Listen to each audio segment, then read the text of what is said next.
Om Swastiastu, Om Wignamastu, Namo Sidam, Om Sidirastu, Tataste Namo Swaha.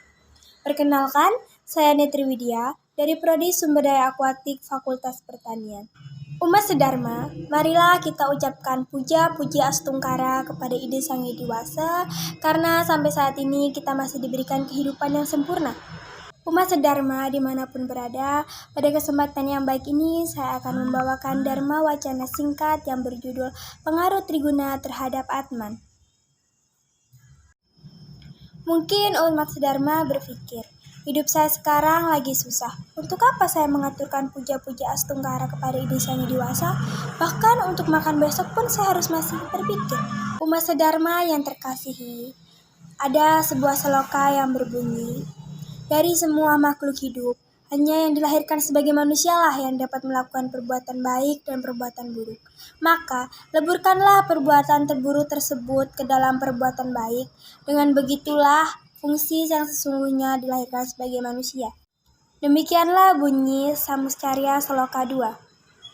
Dengan demikian, seloka ini menyadarkan kita agar selalu bersyukur dalam keadaan apapun, baik senang, susah, sedih, beruntung, atau sebagainya.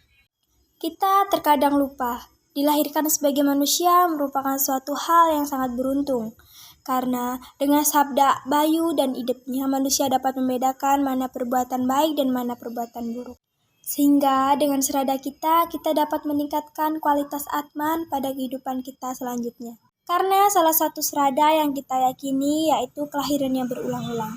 Maka dari itu kita seharusnya beruntung bahwa kita dapat meningkatkan kualitas atman kita pada kehidupan yang sekarang dan kehidupan yang akan datang. Umat sedharma, kembali lagi ke judul Dharma Wacana kita, yaitu Triguna. Triguna adalah 3 bakat yang dimiliki oleh manusia sejak lahir. Ada Satwam, Rajas, dan Tamas.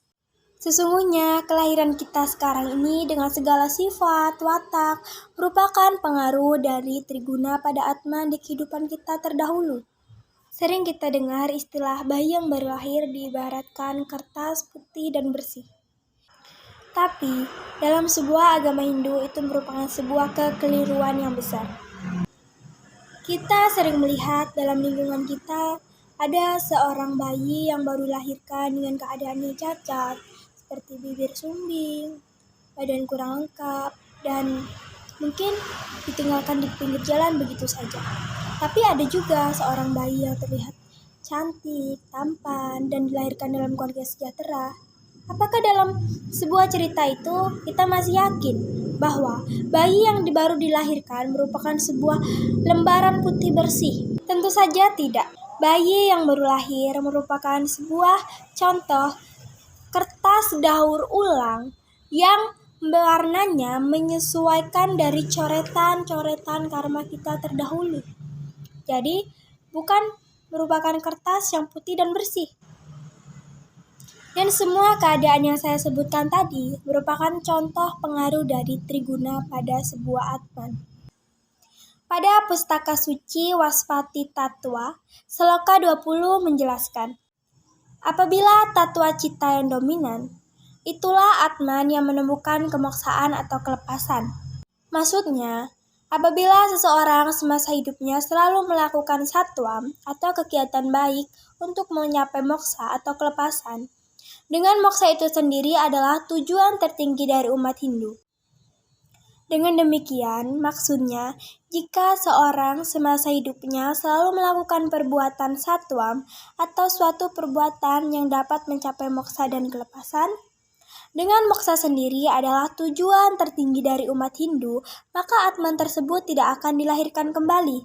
Seloka selanjutnya yaitu Waspati Tattwa, Seloka 22 menjelaskan, jika sama besarnya 3 guna, Satwam, Rajas, dan Tamas, maka akan dilahirkan sebagai manusia sesuai dengan keinginan dan kehendak. Maksudnya adalah, jika orang dilahirkan dalam kehidupan sekarang dengan alasan dia melakukan sebuah Satwam, Tamas, dan Rajas pada kehidupan dahulu sama besarnya, maka ia dilahirkan sebagai manusia yang tidak bahagia dan juga tidak menderita.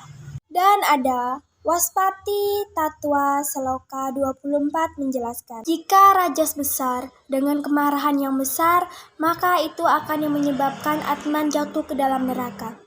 Maksudnya, jika dilahirkan kembali, maka ia lahir sebagai tumbuhan, hewan, dan binatang-binatang yang tidak bisa melakukan idep dan sabda. Umat Sedharma, dengan demikian penggambaran pengaruh Triguna pada sebuah Atman. Sekali lagi umat Sedharma yang sudah mendengarkan saya, apakah masih ragu untuk bersyukur? Tentunya pada kehidupan kita terdahulu merupakan buah yang kita nikmati sekarang dilahirkan sebagai manusia. Kita masih memiliki kesempatan untuk meningkatkan kualitas Atman kita agar kita di hidupan nanti dilahirkan sebagai manusia yang berbahagia, sejahtera, bahkan tidak dilahirkan kembali dengan mencapai moksa. Demikian Dharma Wacana singkat yang dapat saya sampaikan. Apa yang kita lakukan sekarang adalah penuntun untuk kehidupan yang akan datang. Apakah lahir sebagai manusia yang baik, sedang, atau buruk, atau bahkan lahir sebagai hewan dan tumbuhan. Itu semua tergantung umat Sedharma yang menentukan. Semoga yang dapat saya sampaikan ini dapat membuka pikiran kita bersama untuk menjadi manusia yang lebih baik lagi ke depannya. Banyak yang saya sampaikan, mungkin banyak pula kata-kata yang menyinggung hati umat Sedharma. Saya mohon maaf yang sebesar-besarnya dan saya mohon ampun kepada Ide Sang Widiwasa. Saya akhiri Om Santi Santi Santi Om.